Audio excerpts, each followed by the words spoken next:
Ang kwento ni Tomby.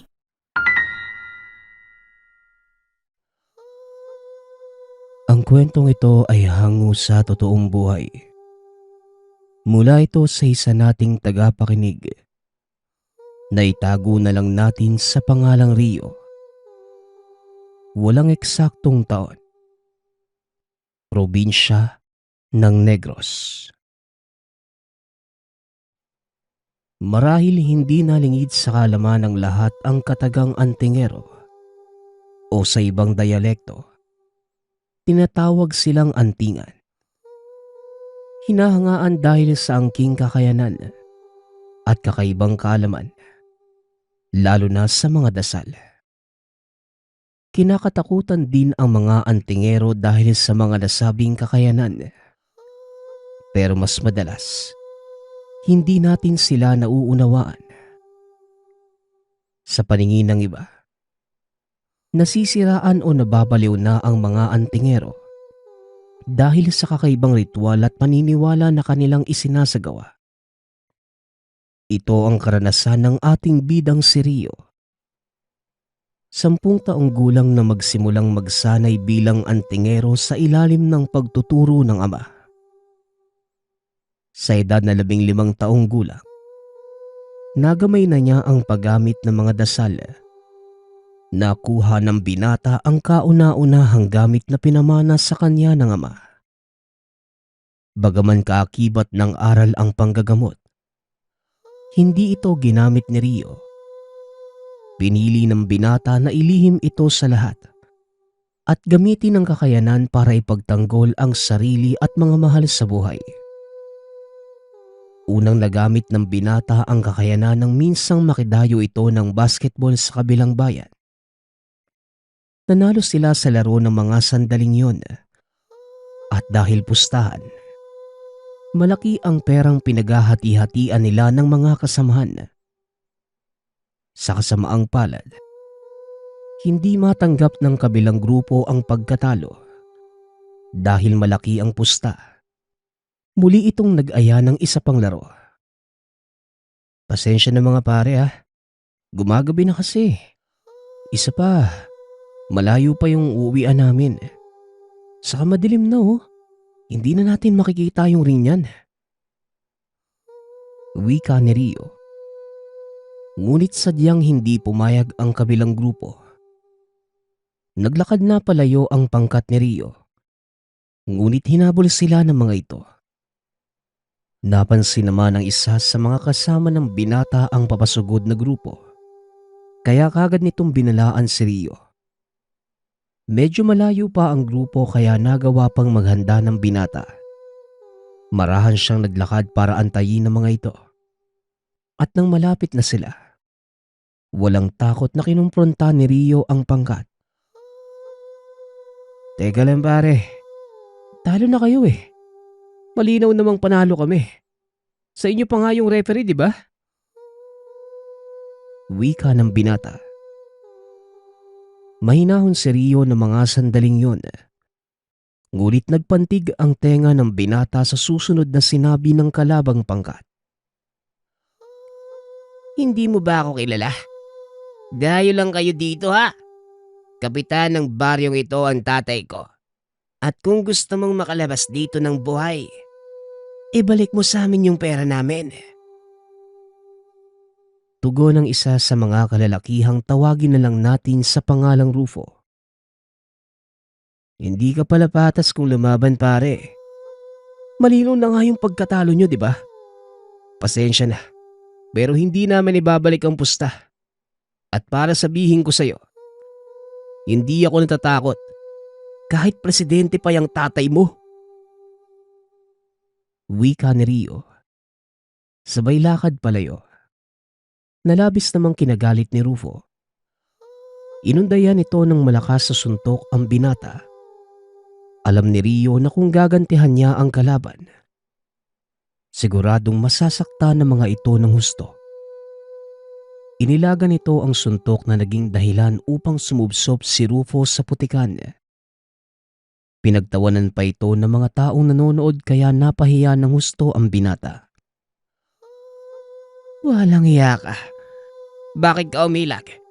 Pagbabayaran mo ang ginawa mo sa akin. Tandaan mo, hindi pa tayo tapos. Babalikan kita. Pag-antay ka lang. Banta ni Rufo. Hindi na ito pinansin pa ni Rio. Nagpatuloy sa paglalakad pauwi ang binata. Ngunit hindi pa man sila nakakalabas ng baryong yon. Hinarang na sila ng ilang tanod. Kasama ng mga ito si Rupo at ang kapitan ng baryo na tatay nito. Natakot ang ilan sa mga kasamahan ni Rio at sinisisi pa siya sa nangyari. Ngunit nanatiling kalmado ang binata at hinarap ang mga kalalakihan. Ikaw ba yung binatang nagpahiya sa anak ko? Ang lakas naman ng loob mo. Hindi ba taga kabilang baryo ka? Sa palagay mo, papalampasin ko ang ginawa mo. Wika ng kapitan. Naglakad si Rio palapit sa mga ito. Pinigilan siya ng mga kasamahan. Ngunit sinabihan niya ang mga itong siya na ang bahala. Kayo po ba yung kapitan ng baryo? Mawalang galang na po Pero hindi ako ang nagsimula ng gulo. Anak po ninyo ang unang sumugod at wala po akong ginawa. Inilagan ko lang naman po yung suntok niya kaya nasubsob po siya sa putigan. Pagdadahila ng binata. O ba't talagang magdadahilan ka pa? Wala akong pakialam kung may kasalanan ka o wala. Ang punto dito, pinahiya mo ang anak ko. Walang sino man ang gumawa nun sa kanya. At dito pa talaga sa baryo ko. Muling wika ni Kapitan Turing. Napakamot ng ulo si Rio. Hindi inaasahan ng lahat ang sumunod nitong sinabi. Kung ganun pala, wala pala kayong kwentang pinuno hindi nga kayo marunong humusga ng patas. Porke ba anak nyo kahit may maling nagawa, papanigan pa din ninyo? Wika ni Rio. Nang mga sandaling yon, nagsipagtakbuhan na ang ilan sa mga kasamahan ni Rio.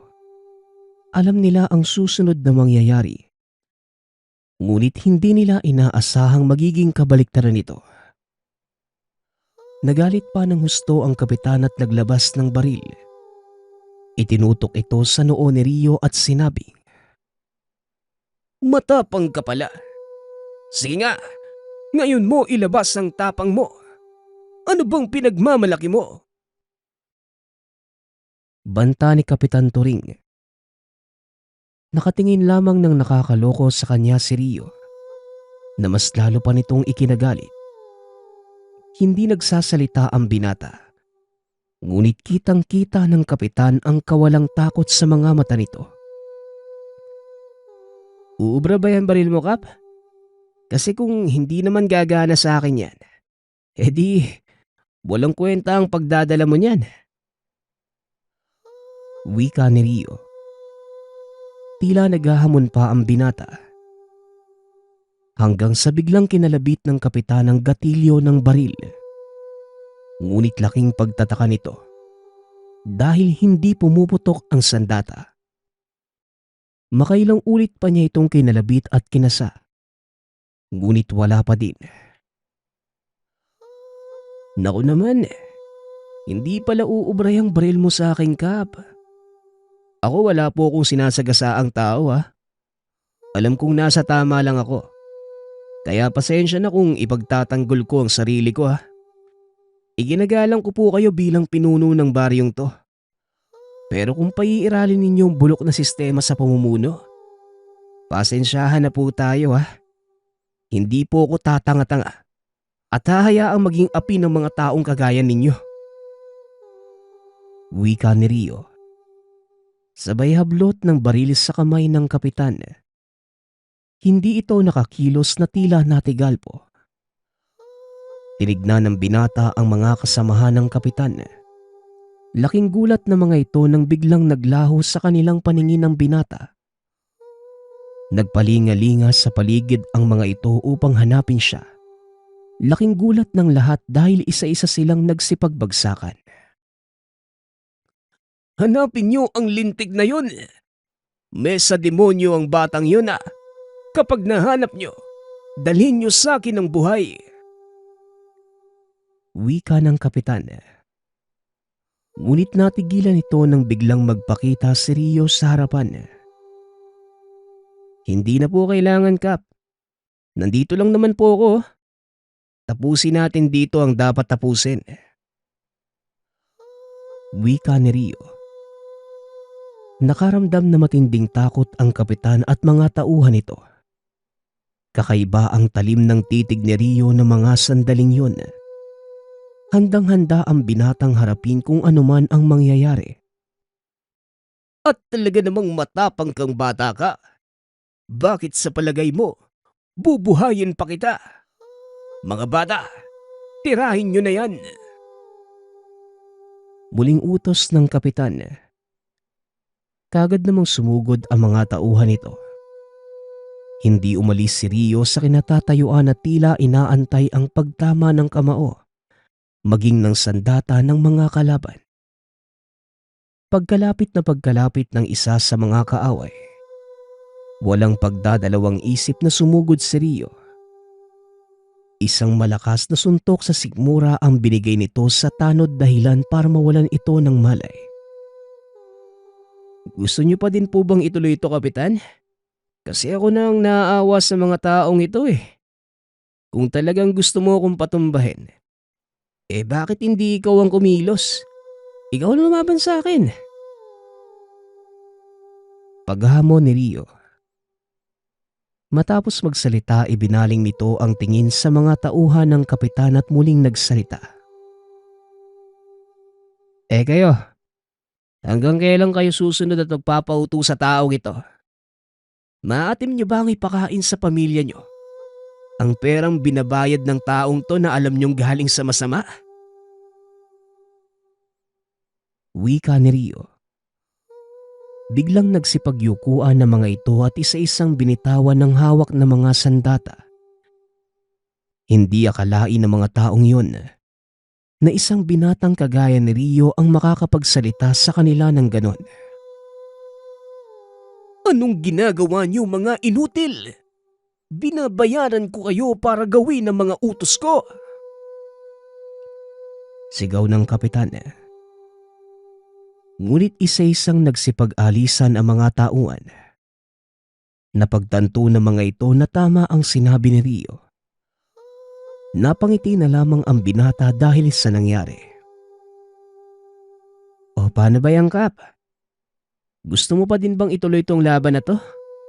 Kasi anong oras na oh? Gagabihin na ako pa uwi.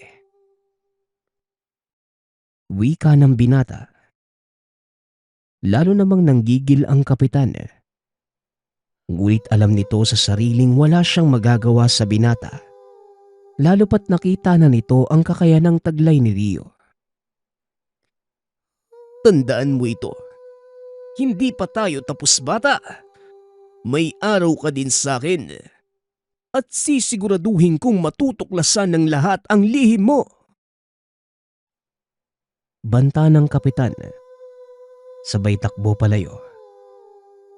Napakamot na lamang ng ulo si Rio at umalis na sa lugar. Minabuti na lamang nitong umiwas. Dahil sa kabila ng kakayanang taglay ng binata, mas nanaisin itong wag na lamang lumaban hanggat maaari. Pagkarating ng binata sa tahanan, kagad naman siyang sinabo ng ina.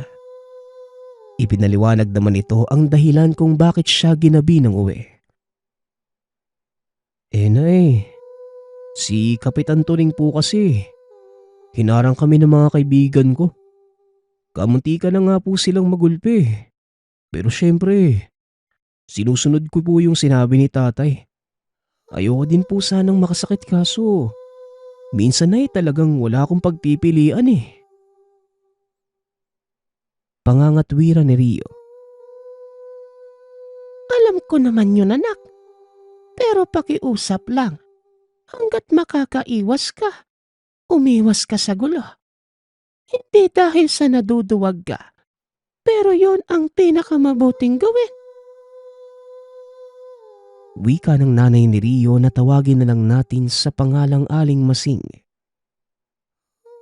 Dahil sa nangyaring kaguluhan, minabuti ng ama ni Rio na lumayo sa lugar na yon. Dahil alam nitong hindi sila titigilan ni Kapitan Turing hanggat hindi ito nakakagante. Rio, pasensya ka na pero mukhang kailangan nating umalis sa bayang to. Masakit man sa aking iwan ng mga ari-arian natin pero wala rin ako magagawa. Mas uunahin ko ang kahaligtasan nyo ng nanay nyo. Wika ng tatay ni Rio. Hindi naman natin kailangang umalis tayo. Para saan pa yung kaalaman natin kung hindi natin gagamitin laban sa masasamang loob? Nasa tama naman tayo Kaya wala tayong dapat ikatakot. Tugon ni Rio. Muli namang nagsalita si Mang Elias. Oo, tama ka anak. Para saan nga naman ang kakayanang taglay natin kung hindi natin gagamitin para ipagtanggol ang mga sarili natin? Pero naisip mo ba kung ano ang maaaring mangyari kung sakaling gamitin mo ang aral kagaya na lang ng naganap sa inyo ni Kapitan Turing? Ano sa tingin mo ang iniisip ng taong yon? Tugon ni Tatay Elias. Napaisip si Rio sa sinabi ng ama. Ngunit nangatwiran pa din ito. Pero tay, hindi naman po pwedeng magpaapi lang tayo sa kanila. Mamimihasa sila Pagpupumilit ni Rio. Napailing na lamang si Tatay Elias. Dahil kahit papano, alam nitong may katwiran talaga ang anak. Kahit na anak, hindi natin dapat gamitin sa pansariling interes ang kapangyarihang inilalaan sa isang mahalagang kaganapan. Muling wika ni Tatay Elias. Alam ni Rio ang tinutukoy ng ama. Kaya nanahimik na lamang ang binata. At habang nagkakarga ng mga kagamitan sa karo, napansin ni Tatay Elias ang dalawang hindi kilalang lalaki na umaaligid sa kanilang bakuran. Hindi naman ito napansin ni Rio. Kaya minabuti na lamang na matandang wag itong ipaalam sa kanya. Ngunit sa hindi inaasahang pangyayari, napuna ito ng binata at kagad nilapitan. Mawalang galang na po sa inyo Ano bang kailangan ninyo? May hinahanap po ba kayo dito? Tanong ng binata. Dali-dali namang naglakad palayo ang dalawang lalaki.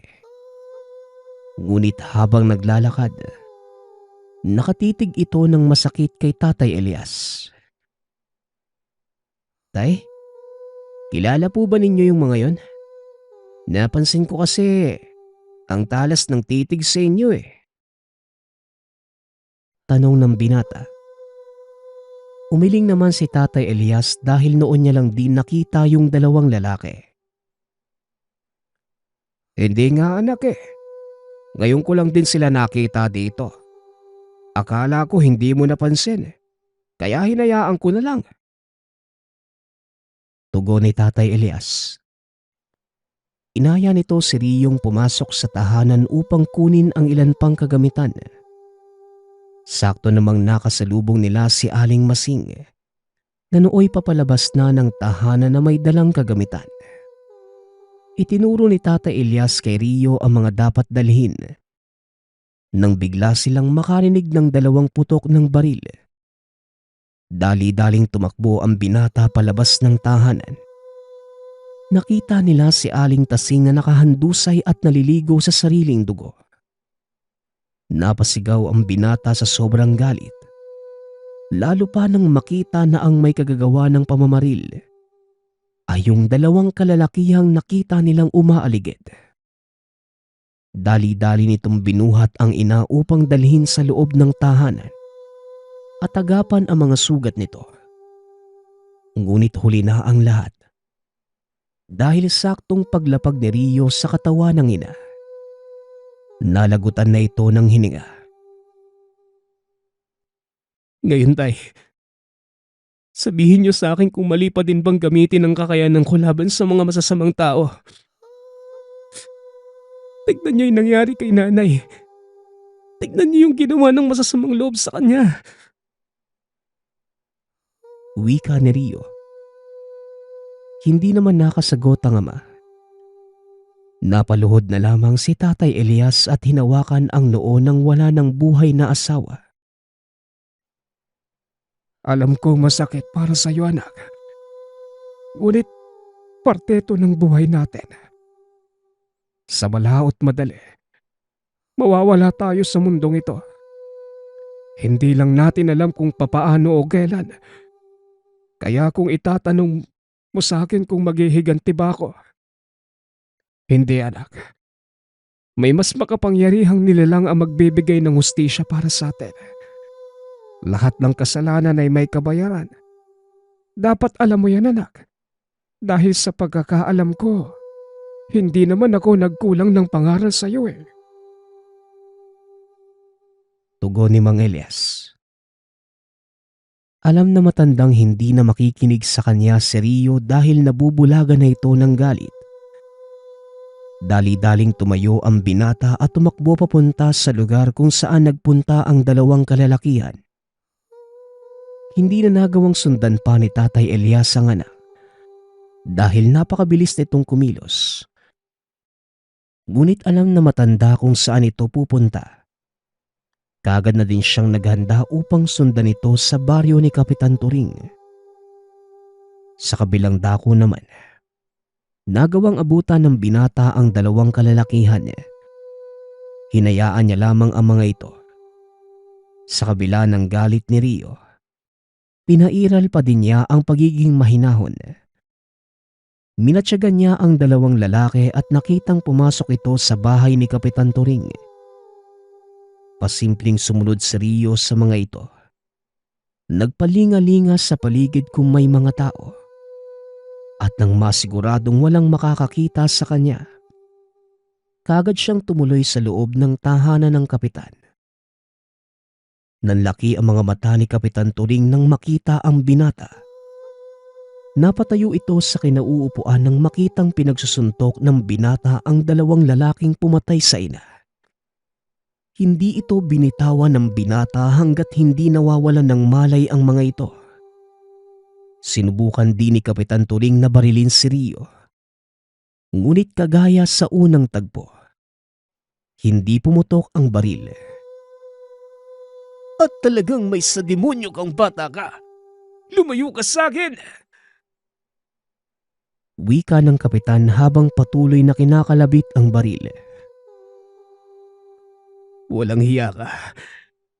Pati ang nanay kong walang muwang idinamay mo. Hindi ka marunong lumaban ng patas. Kung talagang matapang ka, ako ang harapin mo. Tumayo ka at magpakalalaki ka. Hindi yung nagtatago ka sa likod ng mga tauhan mo. Wika ni Rio. Galit na galit ang binata na mga sandaling yun. Hindi na napigilan ng binata ang sarili. Nilapitan nito ang kapitan at walang tigil na pinagugulpe. Hindi huminto si Rio hanggang sa hindi nalalagutan ng hininga ang kapitan. Pagkabitaw ni Rio sa kalaban, nagmistula itong lantang gulay. At sakto namang pagdating ng ama, nanlumo ito sa mga nakita. 3 katao ang nakahandusay sa sahig ng tahanan ng kapitan at kapwa wala ng buhay. Rio, anak, ano bang ginagawa mo? Hindi mo ba alam na maaari kang makulong dahil dito? Tao ang mga pinatay mo. Wika ni Tatay Elias. Hindi makakilos si Rio sa kinatatayuan. Pilit naman siyang niyuyugyog ng ama upang bumalik sa ulirat. Rio, Ano ba? Umayos ka at umalis na tayo dito bago pa dumating ang mga otoridad. Muling wika ng matanda. Ginawa ko lang sa tingin kong tama, tay. Kailangan kong bigyan ng hustisya yung pagkamatay ni nanay. Iginhabad ko lang sa mga taong ito ang nararapat na kaparusahan. Tugon ni Rio. Sabay lakad palabas ng tahanan. Bumungad naman sa binata ang mga kapulisan. Hindi naman nanlaban si Rio. Sumuko ang binata sa mga otoridad. At dahil minor de edad pa siya ng mga sandaling yun, ipinasailalim ang binata sa kustodya ng Boys Town. Ilang taon din siyang nanatili sa lugar na yon hanggang sa tumuntong siya sa 8 gulang. Binasa kay Rio ang sistensyang makulong ng habang buhay. Bagaman nagsisisi sa mga nagawa, wala namang magagawa pa ang binata. Kagaya ng sinabi ng ama, lahat ng kasalanan ay may kaakibat na kaparusahan. At kahit ganun pa kaganda ang intensyon mo sa paggawa nito, mananatili pa din itong kasalanan. Ilang taon ding binuno ni Rio ang sistensya at naging maganda ang record. Nagkaroon ito ng pagkakataon makalaya. Sa kasalukuyan, naninirahan pa din si Rio sa dating lugar.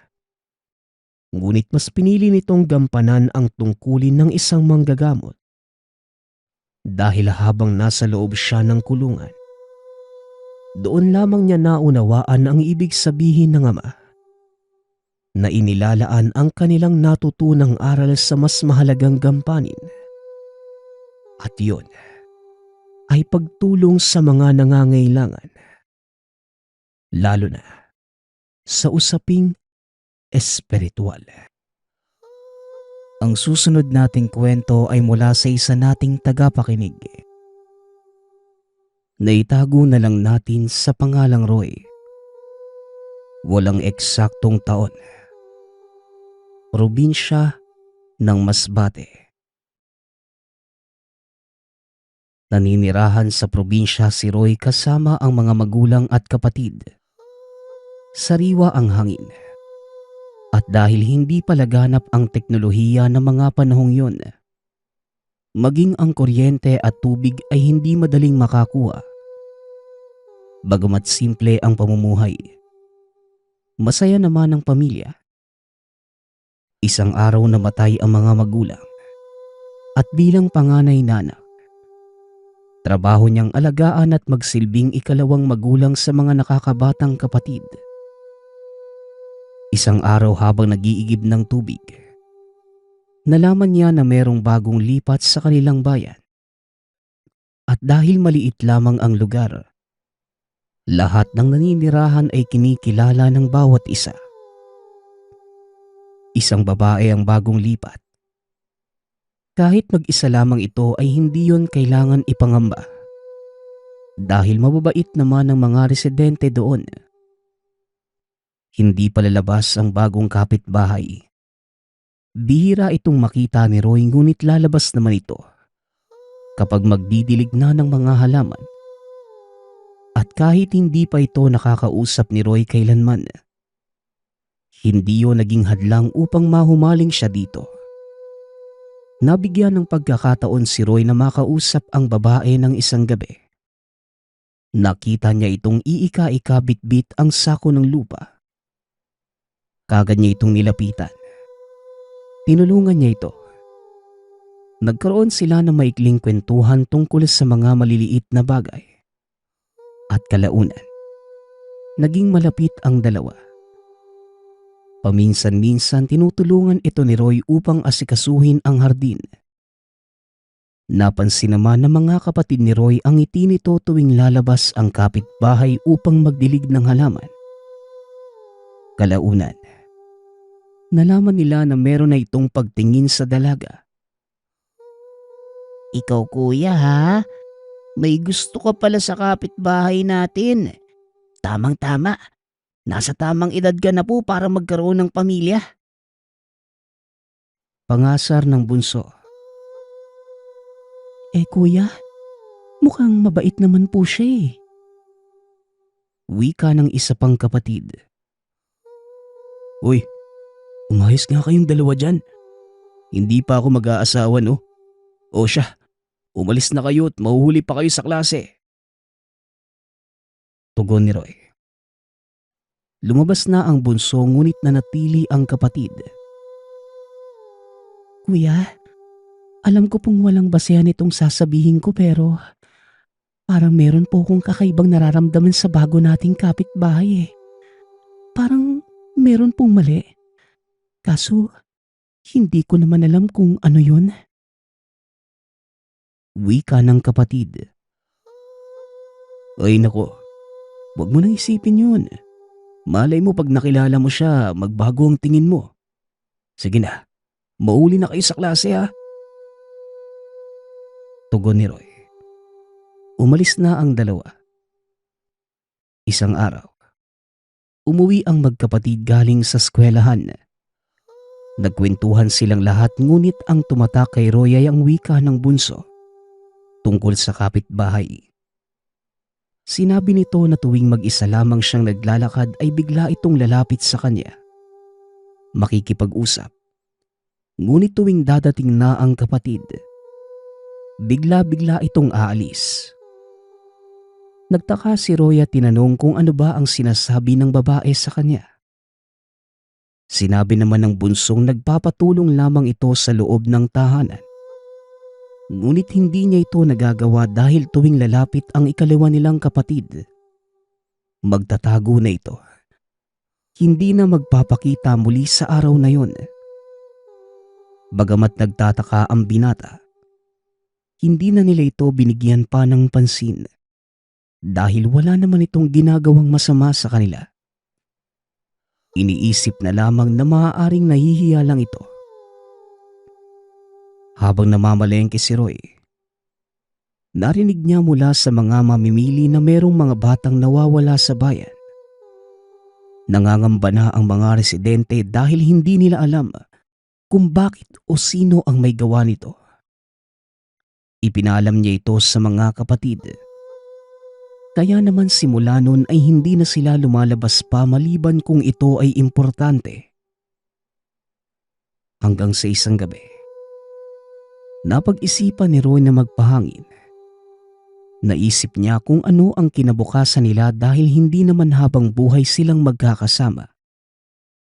Naputol ang pag-iisip ni Roy nang makita niya ang kapitbahay. Tinignan muna nito ang kapaligiran bago dahan-dahang lumabas. Naisipan ni Roy na lapitan ito. Ngunit sa hindi alam na kadahilanan, sinundan na lamang niya ito ng tahimik. Dahan-dahan siyang sumunod upang hindi lumika ng ingay. Nagtatago din ito sa mga puno upang hindi siya makita. At makalipas ang ilang sandali, nagulat siya nang bigla itong nawala. Dali-dali itong nagmasid sa kapaligiran, ngunit hindi na niya ito nakita. Uuwi na sana si Roy ngunit pagtalikod niya, biglang nakaharap nito ang babae. O Roy, gabing-gabi na. Anong ginagawa mo dito? Tanong ng kapitbahay. Wala naman. Nagpapahangin lang. Naisipan ko na rin maglakad-lakad para lalo sana akong makapag-isip. Tugon ni Roy. Huwag ka nang lumabas ng gabi. Napakadelikado kaya. Hindi natin alam kung ano ang matatagpuan natin sa dilim o kaya naman kung ano ang makakatagpo sa atin.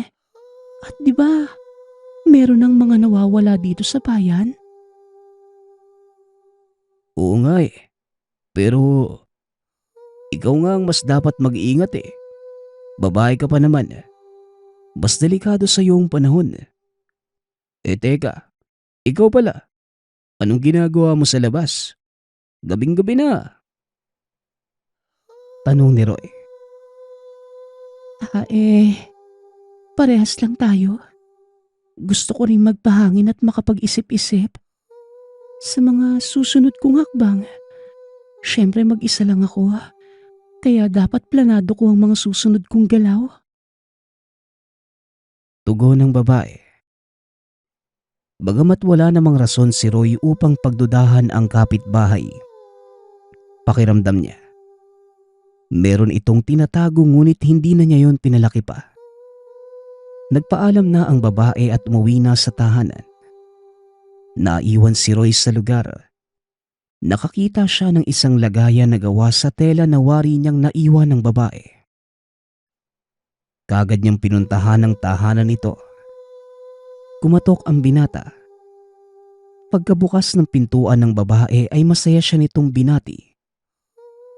Ngunit nang makita nito ang hawak ni Roy, biglang nagbago ang itsura ng mukha nito. Dali-dali niyang kinuha ang lagayan at kinandado ang pinto.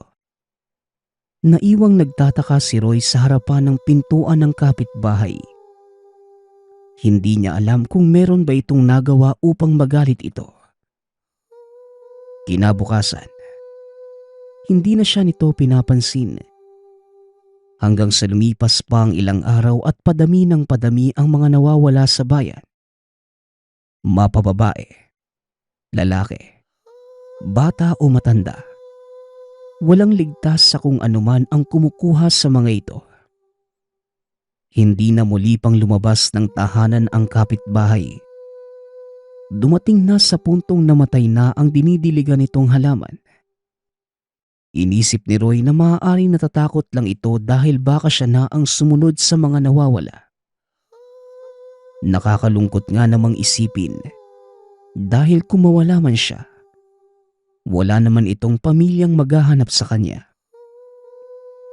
Isang gabi, muli niyang kinatok ang tahanan ng babae. Nagbabaka sakaling makausap ito at makahingi ng tawad kung anuman ang nagawa. Ngunit walang sumasagot sa pinto ng gabing yun. Kaya naman umuwi na lamang si Roy at naisipang matulog upang ipagpabukas na lamang ang lahat. Ngunit nagising si Roy na biglang may lumagabog sa baba.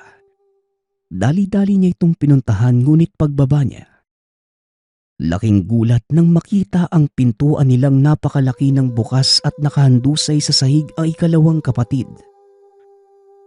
Kagad niyang tinignan ang kalagayan nito. At nang makitang maayos naman, kagad niya itong tinanong kung anong nangyari at nasaan ang bunso. Babae, Kuya Roy, si Bunso. Tugon ng kapatid. Habang nanginginig ang boses, kitang-kita ang pagsisikap nitong magsalita ngunit hindi ito maintindihan ni Roy. Tumayo at lumabas ang binata upang hanapin ang bunsong kapatid. Dahil hindi niya maintindihan ang sinasabi nito, kagad niyang pinuntahan ng kapitbahay upang doon humingi ng tulong. Papalapit pa lamang si Roy sa kapitbahay nang makita niyang napakaliwanag ng tahanan nito. Habang papalapit, nakita niyang napakadami ng nakasinding kandila. Isang maling hakbang ay siguradong masusunog na ang buong tahanan. Nakabukas ang pintuan. Isang bagay na hindi inaasahan ni Roy. Lalo na sa isang tagong-taong pribado katulad ng kapitbahay. Dahan-dahan niya itong binuksan at nagulat sa nakita. Isang matandang babae na nagdarasal ng napakabilis. Napapalibutan ng mga kandila, libro at kung ano-ano pang kagamitan na hindi pamilyar sa binata. Kagad uminit ang dugo ni Roy nang makita niya ang kapatid na nakahiga sa mesa habang dinadasalan ito ng matandang babae. Hoy, anong ginagawa mo sa kapatid ko? Wika ni Roy. Sabay sugod sa loob at kinuha ang kapatid. Ngunit hindi tumitigil sa pagdarasal ang matandang babae. pero kinuha pa rin ni Roy ang kapatid. Nagalit ang matanda sa binata. Kinalmot, binatuhan ng kung ano-ano at nakipag-agawan ito sa bata.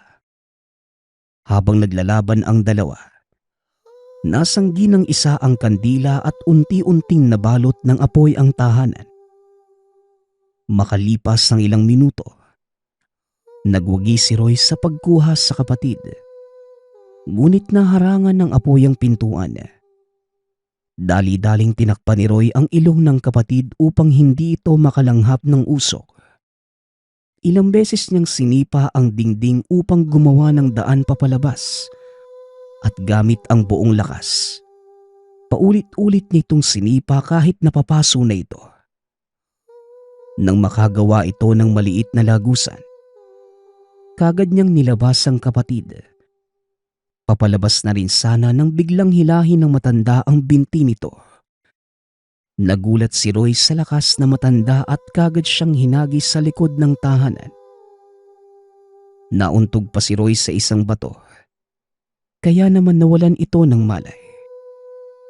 Nagising na lamang ang binata kinabukasan. May bahid ng dugo ang gilid ng noo nito at nakita na wala na ang tahanan.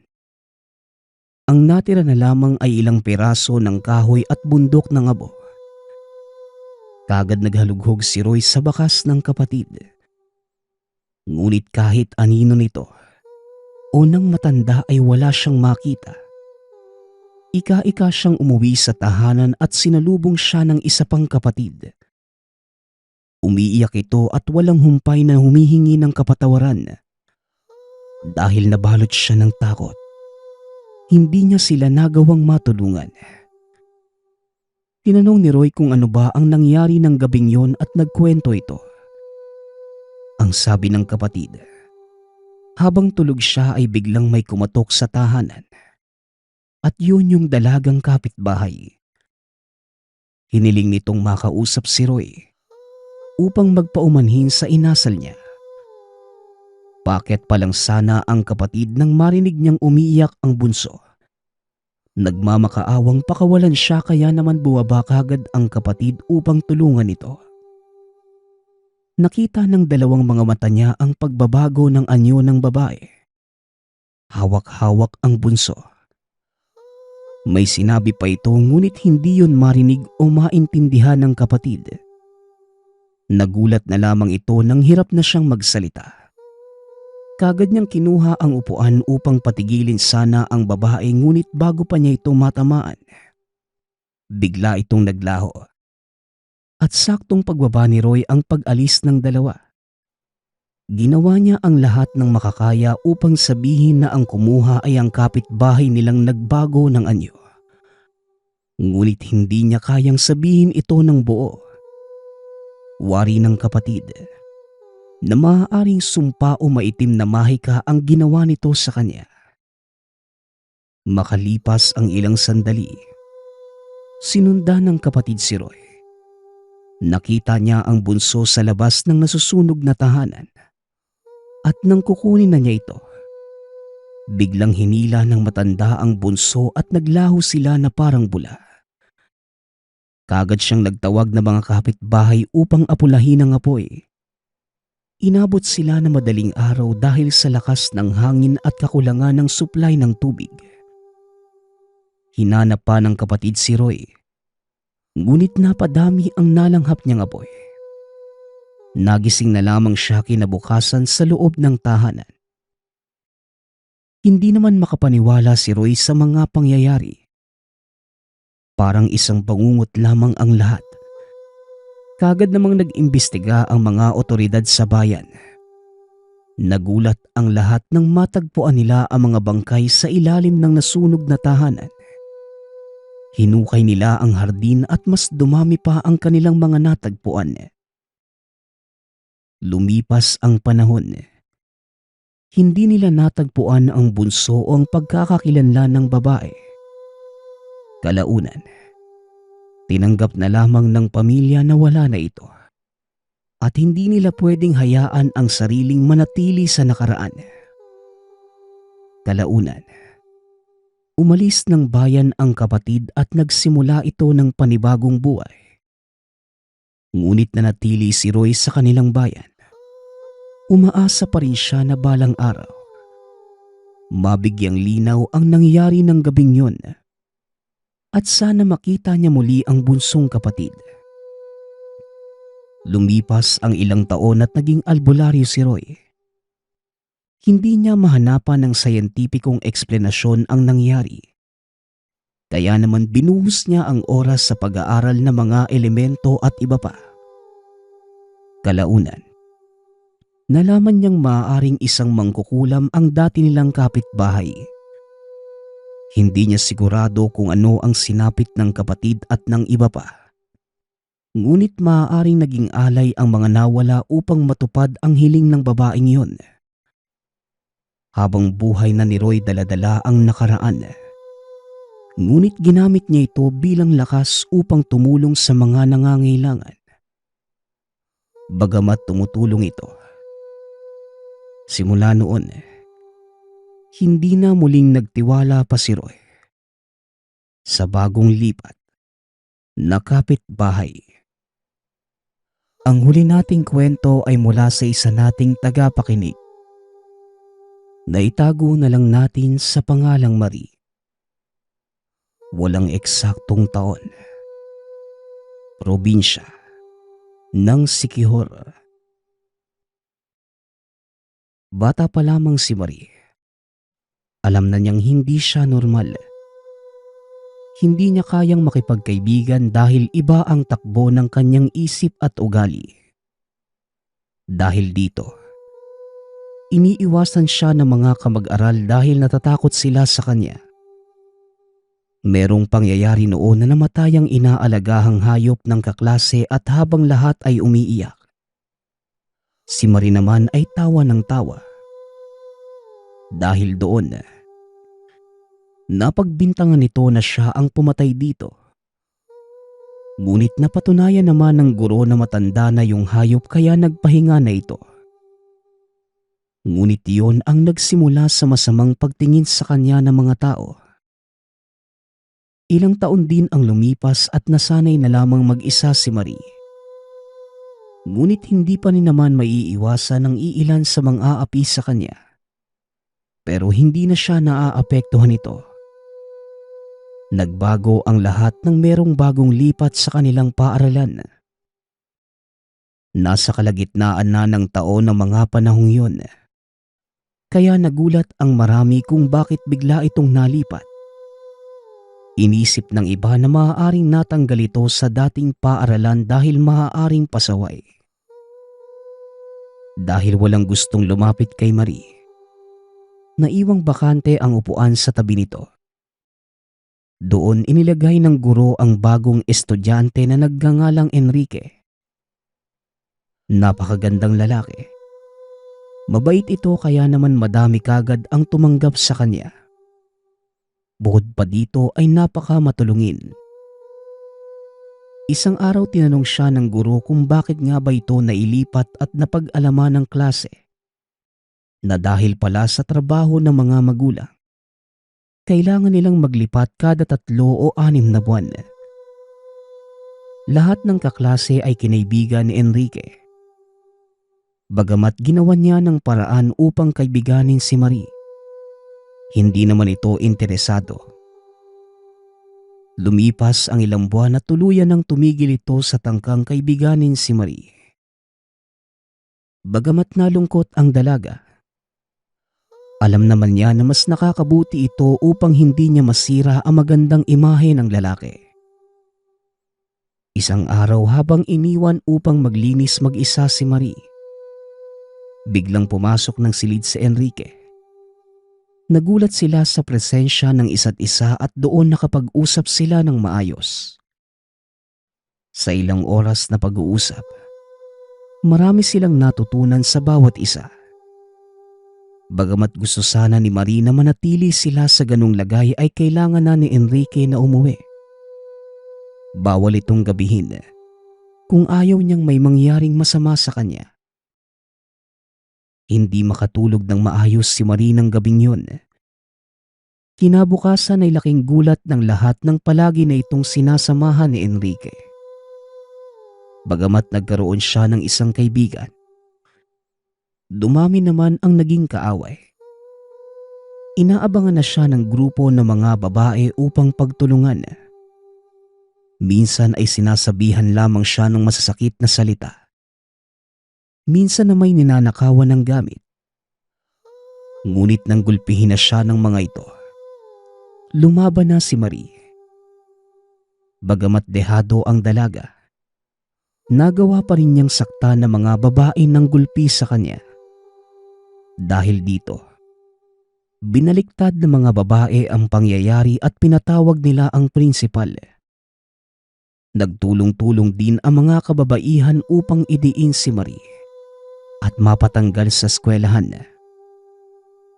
Ngunit dumating si Enrique upang ikwento ang tunay na nangyari. Mas pinagkatiwalaan ng prinsipal ang binata dahil meron ng record ang mga kababaihang nakaaway ni Marie.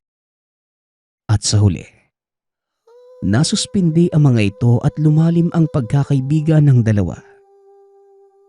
Lumipas pa ang ilang buwan.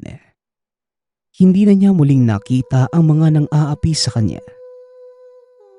Isang araw inimbitahan ni Enrique si Marie upang maghapunan sa kanilang tahanan, kasama ang mga magulang. Nagulat si Marie dahil hindi niya ito inaasahan. Ngunit masaya niya itong tinanggap. Nang matapos ang kanilang klase ay sabay nang umuwi ang dalawa at nagpunta sa bahay ni Enrique. Doon nakilala ni Marie ang mga magulang nito at naghapunan na sila. Napakagaan ang loob ni Marie sa pamilya ni Enrique. Ganon din ang naramdaman nila kay Marie. Merong mga kakaibang pinag-uusapan ang pamilya katulad ng mas malinamnam ang karne ng bata kesa matanda. Noong una, nakikisakay lamang si Marie dahil akala niya ay nagbibiro lamang ang mga ito. Ngunit habang tumatagal, nararamdaman niyang seryoso ang mga ito. Napatingin si Marie sa kinakain at doon niya napagtanto na hindi normal na tao ang pamilya ni Enrique. Bumaliktad ang sikmura ni Marie nang makakita siya ng daliri sa kinakain. Ngunit hindi niya ito pinahalata sa pamilya. Nangangamba si Marie na baka siya na ang susunod na magiging hapunan. Kaya naman laking pasasalamat niya nang makauwi pa siya ng ligtas ng gabing yun. Hindi alam ni Marie kung ano ang mararamdaman niya.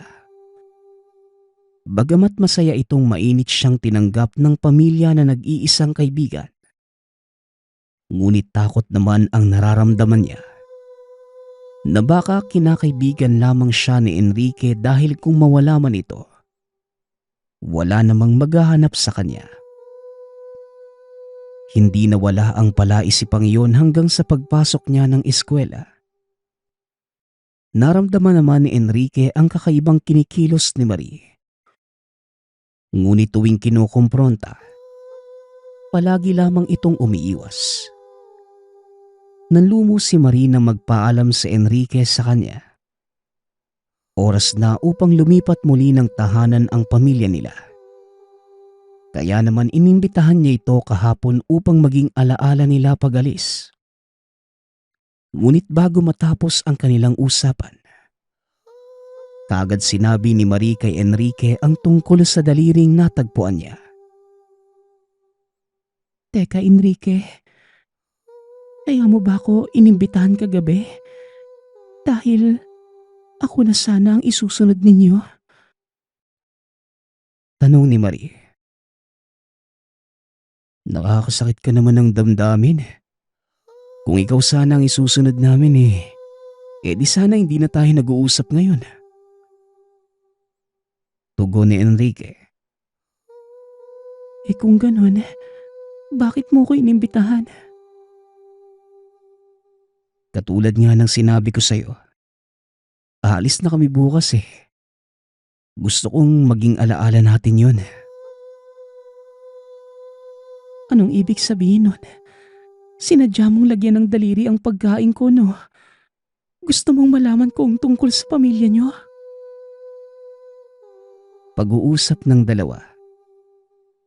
Sa pamamagitan ng galaw ni Enrique ay nalaman niya ang tunay na sagot. Nalaman ni Marie na aswang ang pamilya nito. Bagamat naging biktima lamang sila dahil aksidente nilang nainom ang laway ng aswang, hindi nito mababago ang katotohanang kumakain sila ng tao.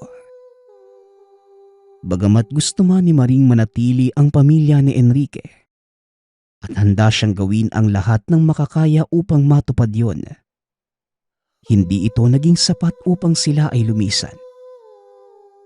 Lumipas ang ilang araw. Naging malungkot muli ang buhay ni Marie, ang nag-iisa niyang kaibigan.